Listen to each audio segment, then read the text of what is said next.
Hi friends, இன்றைக்கி நம்ம பார்க்க போகிறது சூப்பரான பட்டாணி குருமா. ரொம்பவே சூப்பரான டேஸ்ட்டில் இன்றைக்கி நம்ம செய்ய போகிறோம். இது எல்லா டிஃபனு கூடமே ரொம்ப அல்டிமேட் காம்பினேஷனாகவே இருக்கும். இப்போ வாங்க வீடியோக்குள்ளே போகலாம். முதல்ல நம்ம ஸ்டவ் மேலே ஒரு கடாயை வச்சுக்கலாம். 2 டேபிள் ஸ்பூன் எண்ணெய் சேர்த்துக்கலாம். எண்ணெய் கொஞ்சம் சூடாகட்டும். எண்ணெய் சூடானவுடனே 1/4 டீஸ்பூன் கடுகு சேர்த்துக்கலாம். கடுகு கொஞ்சம் பொரியணும்.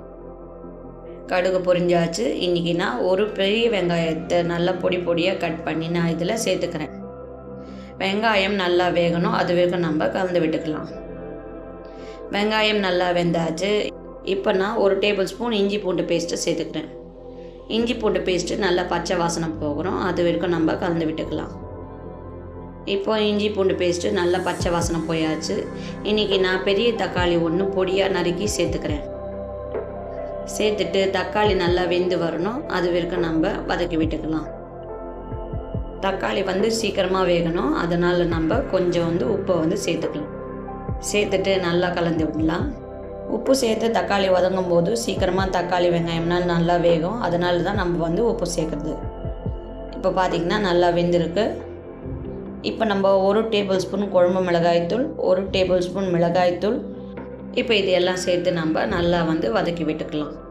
ஆல்ரெடி நம்ம சேனலில் குழம்பு மிளகாய்த்தூள் எப்படி செய்யுதுன்னு போட்டிருக்கோம்.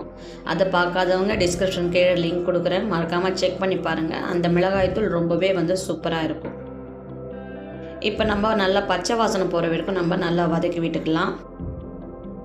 இன்றைக்கி நான் 200 கிராம் பட்டாணியை ஓவர் நைட் ஊற வச்சுட்டு குக்கரில் போட்டு ஒரு 3 விசில் எடுத்து வச்சுருக்கேன். இப்போ நான் அதில் சேர்த்துக்கிறேன். சேர்த்துட்டு மசாலா எல்லாம் நல்லா படுற மாதிரி கலந்து விட்டுக்கலாம். கலந்து விட்டாச்சு. இன்றைக்கி நான் 2 உருளைக்கிழங்குகளையும் வேக வச்சுட்டு நல்லா தோல் உரித்து நல்லா மசிச்சு எடுத்துருக்கேன். இப்போ அதையும் நான் இதில் சேர்த்துக்கிறேன்.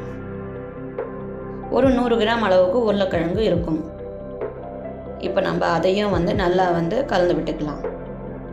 ஒரு 5 நிமிஷத்துக்கு நல்லா மீடியம் ஃப்ளேமில் வச்சு கலந்துக்கலாம். இப்போ நல்லா கலந்து விட்டாச்சு. இப்போ நான் 3 கப் தண்ணியை இதில் நான் சேர்த்துக்கிறேன். சேர்த்துட்டு ஒரு வாட்டி நல்லா கலந்து விட்டுக்கோங்க. இப்போது 1 டேபிள் ஸ்பூன் கரம் மசாலா தூள், 1/4 டீஸ்பூன் மஞ்சள் தூள், 1/4 டீஸ்பூன் பட்டைத்தூள், இப்போ இதையெல்லாம் சேர்த்து நல்லா கலந்து விட்டுட்டு ஒரு 10 நிமிஷத்துக்கு நம்ம மூடி போட்டு கொதிக்க வைக்கலாம். 10 நிமிஷம் ஆயிடுச்சு. இப்போ நம்ம திறந்து பார்க்கலாம். இப்போ பார்த்திங்கன்னா நல்லா மசாலா எல்லாம் அந்த பட்டாணியில் இறங்கியிருக்கும். இப்போ இந்த குருமாவுக்கு நம்ம தேங்காய் அரைச்சி ஊற்றிக்கலாம். நான் 5 பீஸ் தேங்காய், 3 டேபிள் ஸ்பூன் பொட்டுக்கடலை, இது 2த்தையும் சேர்த்து கொஞ்சம் தண்ணி விட்டு நல்லா நைஸாக அரைச்சி எடுத்துகிட்டு வந்திருக்கேன். இப்போ நான் இதில் சேர்த்துக்கிறேன். சேர்த்துட்டு அதே மிக்ஸி ஜாரில் 1 கப் அளவுக்கு தண்ணி சேர்த்து அதையும் கலந்துட்டு நல்லா இதில் சேர்த்துக்கிறேன். உங்களுக்கு எவ்வளோ திக்காக வேணுமோ நீங்கள் அவ்வளோ தண்ணி குறைவாக சேர்த்துக்கலாம். இல்லை உங்களுக்கு கொஞ்சம் தண்ணியாக வேணும்னா நீங்கள் கொஞ்சம் தண்ணியும் சேர்த்துக்கலாம். முதல்ல நம்ம தக்காளி வேகிறதுக்காக கொஞ்சம் உப்பு சேர்த்துடணும். இப்போ நம்ம குருமாவுக்கு தேவையான உப்பையும் சேர்த்துடலாம்.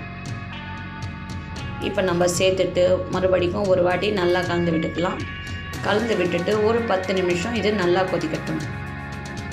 இப்போ 10 நிமிஷம் கொதிச்சாச்சு. இப்போ நம்ம கொஞ்சம் ஃப்ரெஷ்ஷான கருவேப்பிலை, கொஞ்சம் பொடியாக நறுக்குன்னா கொத்தமல்லியும் சேர்த்துட்டு ஒரு 5 நிமிஷம் மறுபடியும் அதை நல்லா வேக வச்சுட்டு நம்ம ஆஃப் பண்ணிக்கிட்டால் சூப்பரான நம்ம பட்டாணி உருளைக்கிழங்கு குருமா ரெடி. இது எல்லா டிஃபன் கூடயுமே சூப்பரான காம்பினேஷனாக இருக்கும். கண்டிப்பாக நீங்களும் இதே மெத்தடில் ட்ரை பண்ணி பாருங்கள். ரொம்பவே ஈஸியாகவும் ரொம்பவே சூப்பராகவும் இருக்கும். இந்த வீடியோ உங்களுக்கு பிடிச்சிருந்தா இந்த வீடியோக்கு ஒரு லைக் கொடுங்க. குக்கிங் வித் ஜோதி தமிழை சப்ஸ்கிரைப் பண்ணிக்கோங்க.